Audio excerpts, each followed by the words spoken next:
It's Thursday and hip is feeling about the same. It feels pretty much like it normally does before I had this hip issue. I guess I'm just a little bit more sensitive to it because I can't train, because it seems like training sometimes alleviates problems when I deadlift, but this time around when the pain is in the hip, the psoas, it still irritates it more. Just trying to figure this out. I mean, again, the muscle energy, stretching the hip flexors. I stretched the shit out of my left quadricep, probably more than I should have. I'm not sure if it did anything. Maybe it helps my pelvis rotate forward, because as I've told before in the videos, these fingers here are the front of my pelvis, or maybe this middle finger here is the ASIS joint. It is tilted down in comparison to the right side.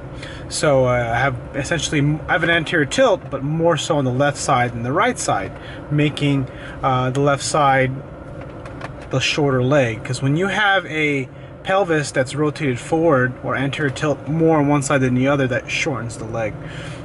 If you looked at, you would, in your mind, for whatever reason, you would think it would lengthen the leg, but it doesn't, because that's just how the anatomy is set up. I keep adjusting my hips, doing muscle energy.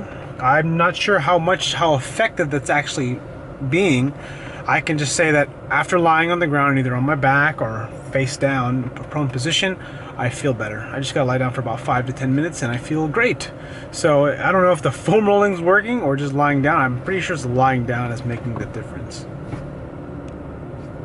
So I've been going through this app. It's called Headspace. It's a meditation app, and I'm finding that it's pretty useful to do. It clears my mind, and sort of connecting meditation to training is sort of having that calm before lifting weights. And sometimes, when our muscles are tight, we have poor mobility, we get tight in the shoulders from sitting at a desk, or just, using a phone too much, It's the thing that I wanted to talk about was sort of like breathing, and how breathing is really, really important to function in back pain and hip pain. It's something I haven't been able to put my finger on, or really been able to come across in a way where it makes logical 100% sense as far as clarity is concerned. But what I can tell you, and what I do know, is that when you are able to breathe well and get your diaphragm functioning properly, and you're able to relax the muscles around your neck and the muscles in your stomach, and you're able to belly breathe, you're going to be able to allow the musculature in your psoas, your abs, your diaphragm, your lower back, your lats, to be able to relax and function properly.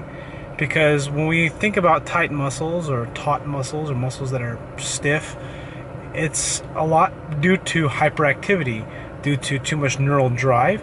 But not just neural drive, but with the brain sending too many signals to the muscle, but also habitually shorten, or adaptively shorten, or adaptively, I think it's tonic is the word, taut. The muscle's tight because it wants to stay stable. It's a way for your body to sort of function better. It stays tight and stiff because of years of certain patterns. This makes it so that your body can do things without having to think. It makes it so your body is more efficient at things. Just for example, having tight ankles or having tight shoulders makes it so that the joint is stable. And when the joint's stable, you're going to be able to produce more force and lift more weight or move fast. The problem is you don't have full range of motion. So it's kind of like you sacrifice strength and speed. You sacrifice stability, which is basically strength and speed. You sacrifice that for better motor pattern, or better flexibility. So it's kind of one or the other. That's why you foam roll, to deactivate the muscle, to deactivate the tissue, so that they move better. But when you do that, you essentially make the muscles weak or weaker, because they have this range of motion that's untrained. Those are just some thoughts.